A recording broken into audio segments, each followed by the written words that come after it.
Minglaba. This Burmese greeting means, may you be blessed. Before I continue, I humbly invite you to a brief moment of silence to honor the countless Rohingya men, women, and children whose lives have been lost to violence and persecution.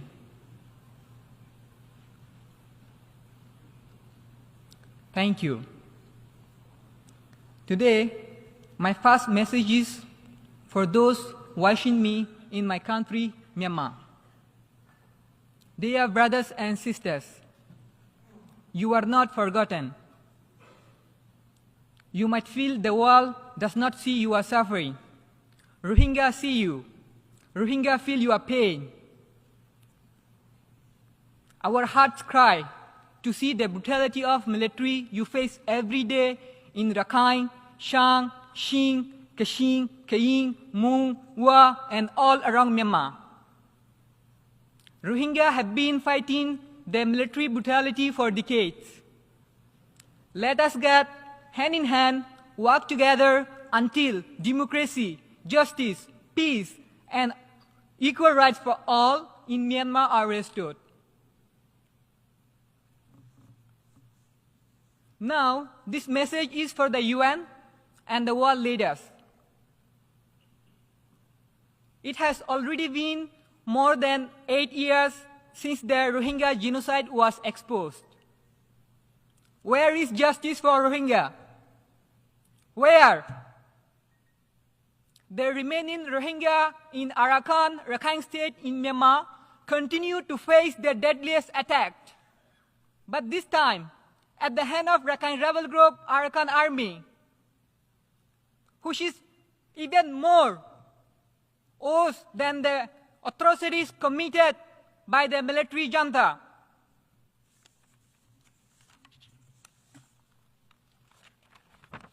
These people were killed in a drone attack by the Arakan Army on 5th August 2024. More than 200 Rohingya men, women, and children were killed there. Another 600 Rohingya civilians were massacred by Arakan Army. These are not isolated cases. They are a part of a systematic campaign.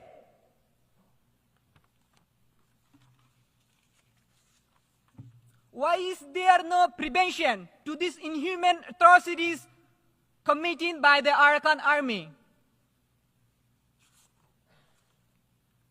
We see there are some lobbies and there are some people who promote the solution of Rohingya as legitimizing Arakan Army.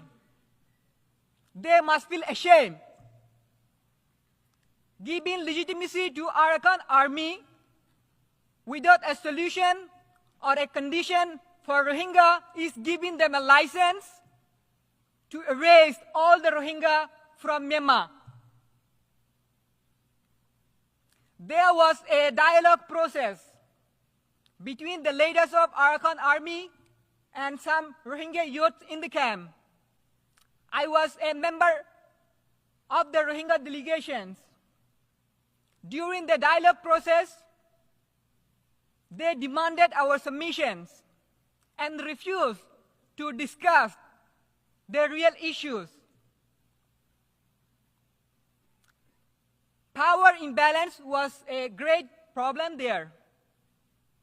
Without self-determination for Rohingya and international protections in Arakan, there cannot be any fair or lasting peace.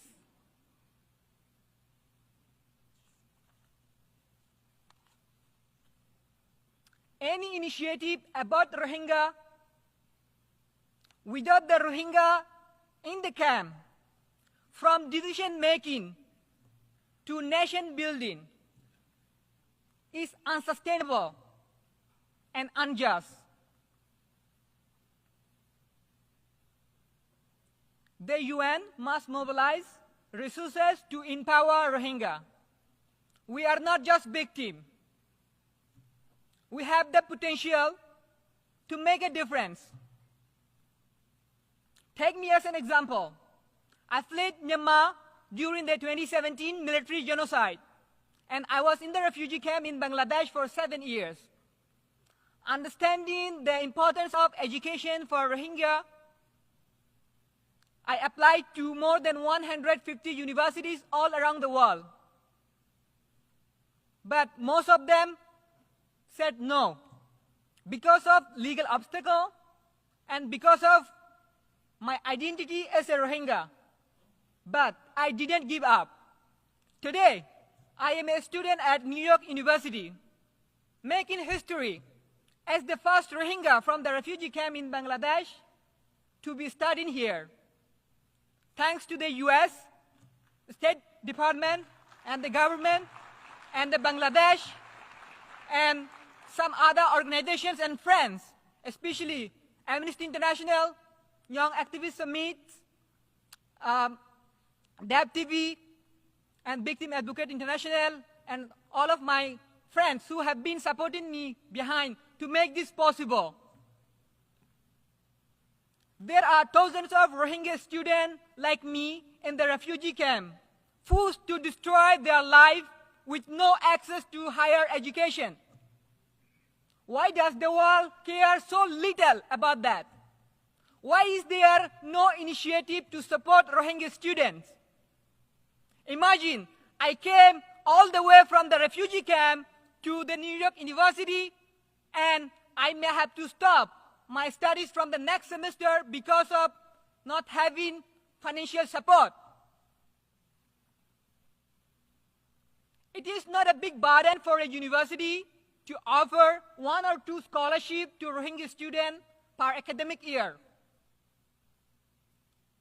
An university in Bangladesh called Asian University for Women, AUW, already has been providing scholarship to Rohingya girls. Why can't other universities accept Rohingya boys? The world must support universities like AUW and push other universities to help Rohingya get access to higher education.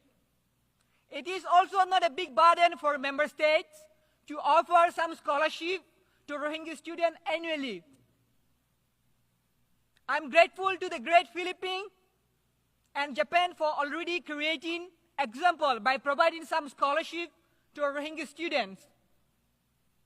I request member states to join these countries and open their doors to higher education for Rohingya students. Excellencies, while we work to deliver justice to Rohingya, we must not leave Rohingya suffer and Rohingya go through uncertainty and adversity.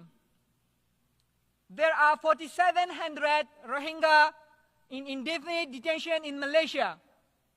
There are hundreds of Rohingya in India also face detention and even deportation to the genocide in Myanmar.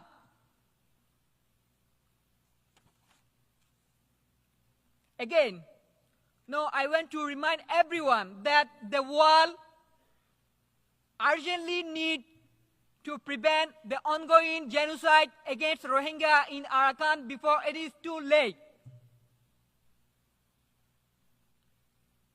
And there must not be any justification for the atrocities committed by both military and Arakan army.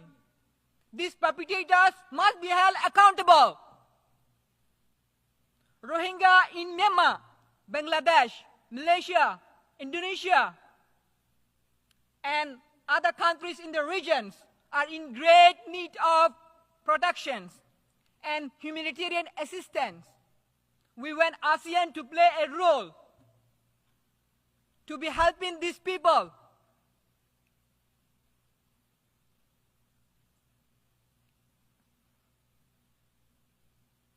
To let us lead our life and create our future, give us access to higher education. Now, I want to pause my remarks, requesting this assembly for a specific measurable, achievable, and realistic plan for a sustainable solution of the Rohingya crisis. Long live Arakan! Long live Arakan! Long live Rohang! Long live Rohang! Thank you. Thank you so much.